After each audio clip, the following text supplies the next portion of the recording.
Hello दोस्तों, आपके अपने YouTube चैनल फिजिक्स 2.0 में आपका स्वागत है।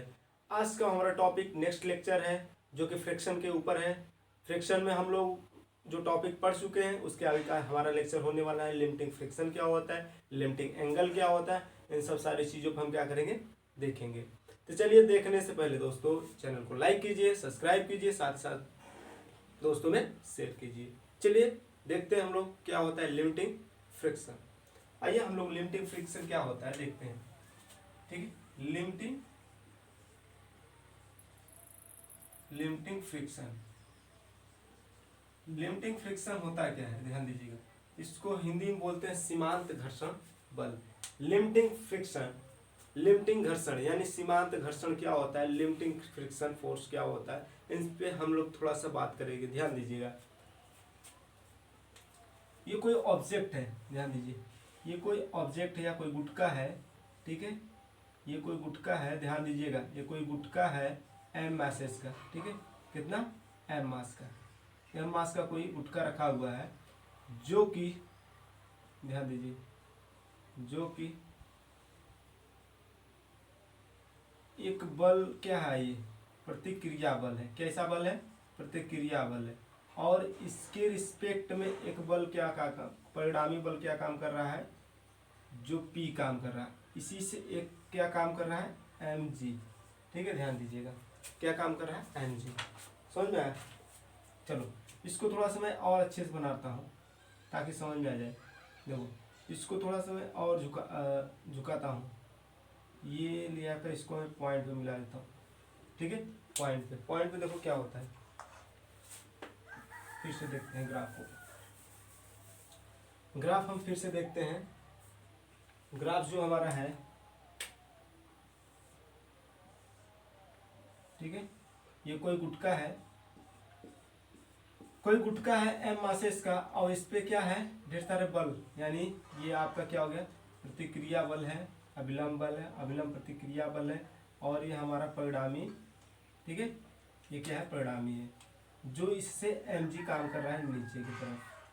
अब ये क्या है, रुद्र समतल है। कैसा है, रुद्र समतल है, यानी ये प्लेन नहीं है। ये आपका पी है। ठीक है, कैसा है, पी पॉइंट, ये आर है, इससे एंगल बन रहा है थीटा। ओके, थीटा यस मान लेते हैं। ये आपका क्या है, फ्रिक्शन, बल इधर काम कर रहा है, बल किधर काम कर रहा है, बल इधर काम कर रहा है। ठीक है, बल उधर लग रहा है तो फ्रिक्शन इधर काम करेगा। ओके, बल उधर लगेगा, फ्रिक्शन इधर, यानी बल के विपरीत दिशा में क्या लगता है, फ्रिक्शन लगता है। सपोज कीजिए, ध्यान दीजिएगा,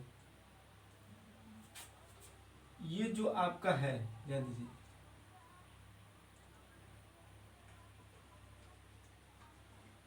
ये जो है आपका, ठीक है, ये जो लाइन दिख रहा है, ये आपको ये शो करा रहा है कि स्थैतिक घर्षण बल क्या होता है। जस्ट बल जिस दिशा में आप बल लगाते हैं उसके अपोजिट दिशा में क्या होता है, स्थैतिक घर्षण बल काम करता है। घर्षण बल किस दिशा में काम करता है, जिस दिशा में आप बल लगाते हैं उसके विपरीत दिशा में काम करता है।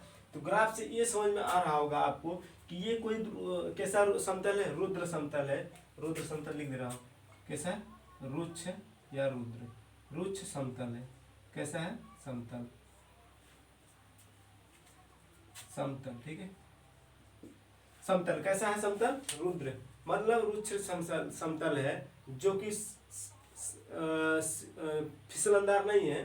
कहने का मतलब आपको घर्षण बल पूर्ण रूप से मौजूद रहेगा, मिलेगा। देखिएगा, ये कोई ऑब्जेक्ट रखा हुआ है, इसका मास क्या है, एम मास का है। कितने मास का, एम मास का है। ये कोई वस्तु रखा है, कोई गुटका रखा है जिसका मास एम है, उसके ऊपर क्या काम कर रहा है, अभिलंब प्रतिक्रिया बल काम कर रहा है। उसके नीचे क्या काम कर रहा है, भार काम कर रहा है। जस्ट इसका एक परिणामी पी है, किसका, अभिलंब प्रतिक्रिया का परिमाण पी है, जो कि अभिलंब प्रतिक्रिया आर और अभिलंब परिणामी जो है मिलके कोई एंगल बना रहे जो थीटा एस है, जिसको हम क्या बोलते हैं, स्थैतिक घर्षण एंगल बोल सकते हैं या घर्षण एंगल बोलते हैं। ध्यान दीजिएगा, लिमिटिंग फ्रिक्शन होता है, लिमिटिंग फ्रिक्शन स्थैतिक घर्षण के अधिकतम मान को, हम स्थैतिक घर्षण के अधिकतम मान को क्या कहते हैं, लिमिटिंग फ्रिक्शन कहते हैं।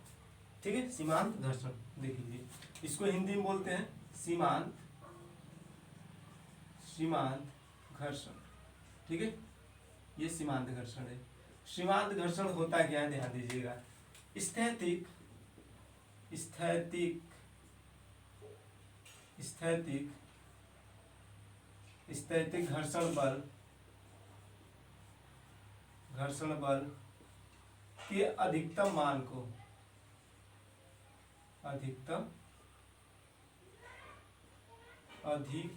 अधिकतम मान को ही सीमांत घर्षण कहते हैं। स्थैतिक घर्षण बल के अधिकतम मान को हम क्या कहते हैं? सीमांत घर्षण कहते हैं। कैसे समझा? जैसे जैसे हम क्या करते हैं, बल को बढ़ाते जाते हैं, वैसे वैसे हमारा स्थैतिक घर्षण बल क्या होता है? बढ़ता जाता है। जैसे जैसे हम क्या करेंगे, ध्यान दीजिए, जैसे जैसे हम बल को क्या करेंगे, बढ़ाते जाएंगे, उससे स्थैतिक घर्षण बल भी हमारा क्या होता है? बढ़ता जाता है। लेकिन एक टाइम ऐसा आता है, जैसे हम बल को बढ़ाएंगे तो हमारा क्या हो जाएगा, ये गुटका चलना स्टार्ट कर देगा, फिसलना स्टार्ट कर देगा। तो वो जो पॉइंट आता है, जिस पॉइंट पे ये कंडीशन होने वाला होता है, उसी को हम कहते हैं क्या? सीमांत घर्षण। यानी स्थैतिक घर्षण बल के अधिकतम मान को हम क्या कहते हैं? सीमांत घर्षण। ऐसा समझिए, देखो बात समझिएगा, बात बहुत छोटी सी है, समझिएगा, पॉइंट में लॉजिक है। देखो ये बल है, समझिए, ये बल क्या कर रहा है? गुटके पर लगाकर बल को ऐसे खींचा जा रहा है। जैसे जैसे बल को बढ़ाया जा रहा है, वैसे वैसे स्थैतिक घर्षण बल भी क्या हो रहा है? इंक्रीज करता जा रहा है। एक टाइम ऐसा आएगा जब बल और स्थैतिक घर्षण बल क्या समान हो जाएंगे। स्थैतिक घर्षण बल और ये आप जो बल अप्लाई कर रहे हैं, एक्सटर्नली फोर्स जो अप्लाइड कर रहे हैं, और स्थैतिक घर्षण बल जो होता है, स्टैटिक फ्रिक्शन जो होता है, वो भी क्या करता है? बल के रिस्पेक्ट में इंक्रीज करता जाता है। जब इंक्रीज करता जाता है, एक टाइम ऐसा आता है कि जो दोनों बराबर हो जाते हैं, अप्लाइड फोर्स और स्टैटिक फ्रिक्शन दोनों क्या होता है? सिमिलर हो जाते हैं, इक्वल हो जाते हैं। उस कंडीशन को, उसी अधिकतम मान को ही हम क्या कहते हैं? लिमिटिंग फ्रिक्शन कहते हैं। ओके, चलो देखो आगे क्या बात कर रहा है। घर्षण कोण क्या होता है? एंगल ऑफ फ्रिक्शन क्या होता है? ध्यान दीजिएगा, क्या पूछ रहा है? एंगल, एंगल, ठीक है, angle of friction, angle of friction, ध्यान दीजिए, एंगल ऑफ फ्रिक्शन क्या होता है? Let us consider friction. Angle of friction क्या होता है? एंगल ऑफ फ्रिक्शन कहता है अविलंब प्रतिक्रिया बल तथा अविलंब प्रतिक्रिया परिणामी P के रिस्पेक्ट में जो आप एंगल बनता है, उसी को हम क्या कहते हैं? एंगल ऑफ फ्रिक्शन बोलते हैं, यानी घर्षण कोण बोलते हैं। इसको क्या बोलते हैं? घर्षण कोण, ठीक है, घर्षण कोण बोलते हैं। ये होता है घर्षण कोण। घर्षण कोण क्या होता है? सीमांत घर्षण बल तथा अविलंब प्रतिक्रिया, सीमांत घर्षण बल तथा अविलंब प्रतिक्रिया R के परिणामी तथा परिणामी और अविलंब प्रतिक्रिया के बीच जो एंगल बनता है बाबू दोस्तों, उसी को हम क्या कहते हैं? घर्षण एंगल बोलते हैं। देखो ये आपका आर क्या? अविलंब प्रतिक्रिया। अब समझे, ये आर आपका जो है, ये अविलंब प्रतिक्रिया बल है, और ये जो पी है, ये स्थैतिक घर्षण बल तथा अविलंब प्रतिक्रिया के बीच का एक परिमाण है, परिणामी है, जिसका और इसका दोनों में जो एंगल क्रिएट होता है, जो एंगल बनता है, उसी को हम क्या कहते हैं? Angle of friction of angle बोलते हैं, घर्षण कोण बोलते हैं। समझिए, ये आर ऊपर है, स्थैतिक घर्षण बल इधर है। अब इन दोनों के बीच एक परिणामी क्या है? पी है, और P जो परिणामी है, परिणामी अविलंब प्रतिक्रिया बल और अविलंब प्रतिक्रिया बल और स्थैतिक घर्षण बल के परिणामी के बीच जो एंगल बनता है, उसे ही हम क्या कहते हैं? एंगल ऑफ फ्रिक्शन कहते हैं। बात समझ में आए? देखो ये ध्यान दो, कह रहा है जो स्थैतिक घर्षण बल ये है, ओके, ये स्थैतिक घर्षण बल है, और अविलंब प्रतिक्रिया बल, ये अविलंब, ये ऊपर जो है बाबू, ये अविलंब प्रतिक्रिया बल और स्थैतिक घर्षण बल के परिणामी P, ये P है परिणामी, क्या है परिणामी P, अभिलंब प्रतिक्रिया बल स्थैतिक, देखो इधर ये ऊपर वाला जो लाइन है, ये लाइन देख रहे हैं ना, ये जो ऊपर वाला लाइन है, जो इस ऊर्ध्वाधर जो लाइन गया है, इसे क्या कहते हैं अभिलंब प्रतिक्रिया। क्या बोलते हैं अभिलंब प्रतिक्रिया।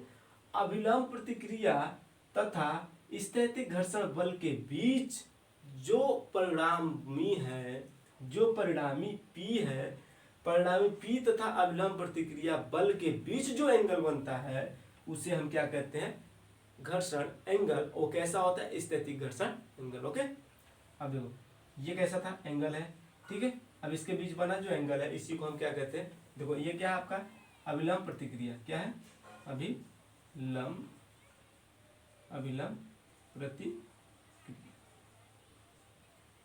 अभिलंब प्रतिक्रिया है। और ये आपका P जो है बाबू, ये दोनों का क्या है परिमाण है, अभिलंब प्रतिक्रिया तथा स्थैतिक घर्षण बल का परिमाण है, क्या है परिमाण, लिख दे रहा हूं Fs तथा R का परिमाण,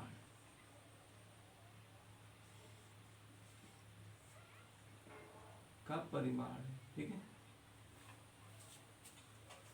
समझ में परिमाण। ये क्या है स्थैतिक घर्षण बल तथा अभिलंब प्रतिक्रिया का परिमाण P तथा अभिलंब प्रतिक्रिया के बीच जो एंगल बनता है इसे हम क्या कहते हैं एंगल ऑफ फ्रिक्शन, यानी घर्षण कोण बोला जाता है। आप समझिए, लिख दे रहा हूं एक लाइन में, ध्यान दीजिएगा। अभिलंब प्रतिक्रिया, अभिलंब, अभिलंब प्रतिक्रिया तथा स्थैतिक घर्षण, स्थैतिक घर्षण बल के बीच परिणामी, परिणामी बीच परिणामी, परिणामी P तथा अभिलंब, अभिलंब प्रतिक्रिया, प्रतिक्रिया के बीच, के बीच बने कोण को घर्षण, घर्षण कोण कहते हैं, कोण कहते हैं, ठीक है, ध्यान दीजिए। कह रहे हैं अभिलंब प्रतिक्रिया तथा स्थैतिक घर्षण बल के बीच परिणामी P तथा अभिलंब प्रतिक्रिया के बीच बने कोण को घर्षण कोण कहते हैं, ठीक है। बल का परिणामी P, बीच नहीं, बल का परिणामी P, बल का परिणामी P तथा अभिलंब स्थैतिक घर्षण बल तथा अभिलंब प्रतिक्रिया का परिणामी P तथा अभिलंब प्रतिक्रिया के बीच बने कोण को हम क्या कहते हैं घर्षण कोण कहते हैं। बाबू ध्यान समझ में आया। चलिए आगे हम लोग देखते हैं, फिगर से आप समझ लीजिएगा। यह अभिलंब प्रतिक्रिया है, स्थैतिक घर्षण बल तथा अभिलंब प्रतिक्रिया के बीच का परिणामी या परिमाण जो है P है, इन दोनों के बीच जो एंगल बनता है उसे हम क्या कहते हैं घर्षण एंगल बोलते हैं। चलिए आगे हम लोग देखते हैं, थोड़ा सा इस लेक्चर को बढ़ाते हैं, ठीक है।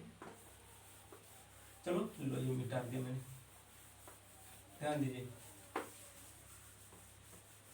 हम लोग पढ़ के आ रहे हैं लिमिटिंग फ्रिक्शन। लिमिटिंग फ्रिक्शन के बाद आप पढ़े फ्रिक्शन ऑफ एंगल। आज हम और आगे हम पढ़ेंगे friction on an incline plane. Okay, क्या पढ़ेंगे friction, friction on an incline plane, ठीक है, इंक्लाइन प्लेन, ध्यान दीजिए।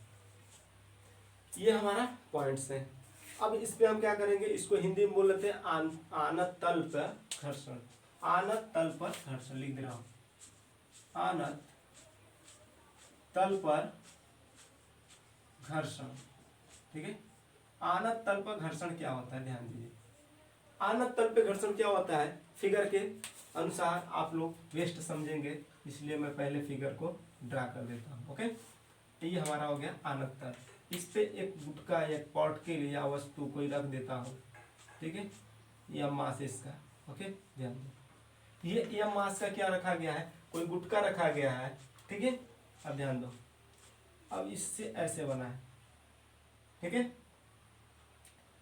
अब यहाँ कोई पॉइंट मिड पॉइंट होता है, कोई सेंटर, जिसे हम क्या बोलते हैं, सेंटर बोला जाता है। ये दो कंपोनेंट में बट गया है, ध्यान दीजिए, दो कंपोनेंट कौन कौन से बटा है, एक आपका बटा है mg cos थीटा और एक आपका बटा है mg sin थीटा, ओके।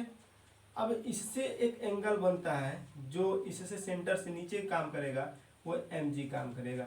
और जो ये एंगल बना रहा है, जो एंगल बना रहा है बाबू, इस ये थीटा मान लेते हैं हम लोग, थीटा बना रहा है, इसलिए mg cos theta mg sin theta लिया गया है, जो कि स्थैतिक घर्षण बल के रिस्पेक्ट में, चलो यस लगा लो, ठीक है, इन केस के केस में।